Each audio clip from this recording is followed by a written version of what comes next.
శాతం మంది పత్తి రైతులకు మాత్రమే ఎంఎస్పీ వచ్చింది.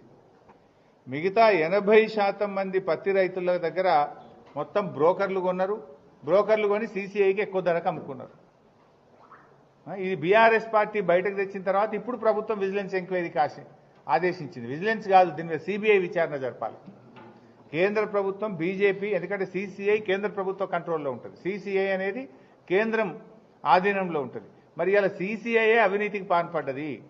మధ్య దళారీలు, బ్రోకర్లు, ఈ సీసీఐ అధికారులు కలిసి దాదాపు 3,000 కోట్ల రూపాయలు పత్తి రైతులకు నష్టం జరిగింది.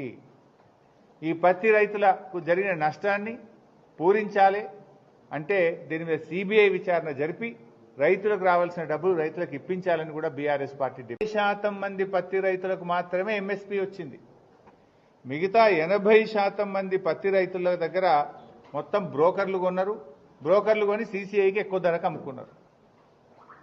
ఇది బీఆర్ఎస్ పార్టీ బయటకు తెచ్చిన తర్వాత ఇప్పుడు ప్రభుత్వం విజిలెన్స్ ఎంక్వైరీకి ఆదేశించింది. విజిలెన్స్ కాదు, దీని మీద సిబిఐ విచారణ జరపాలి. కేంద్ర ప్రభుత్వం బీజేపీ, ఎందుకంటే సీసీఐ కేంద్ర ప్రభుత్వ కంట్రోల్లో ఉంటుంది. సీసీఐ అనేది కేంద్రం ఆధీనంలో ఉంటుంది.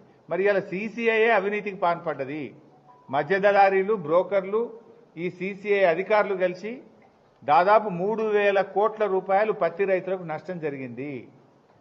ఈ పత్తి రైతులకు జరిగిన నష్టాన్ని పూరించాలి అంటే దీని మీద సిబిఐ విచారణ జరిపి రైతులకు రావాల్సిన డబ్బులు రైతులకు ఇప్పించాలని కూడా బీఆర్ఎస్ పార్టీ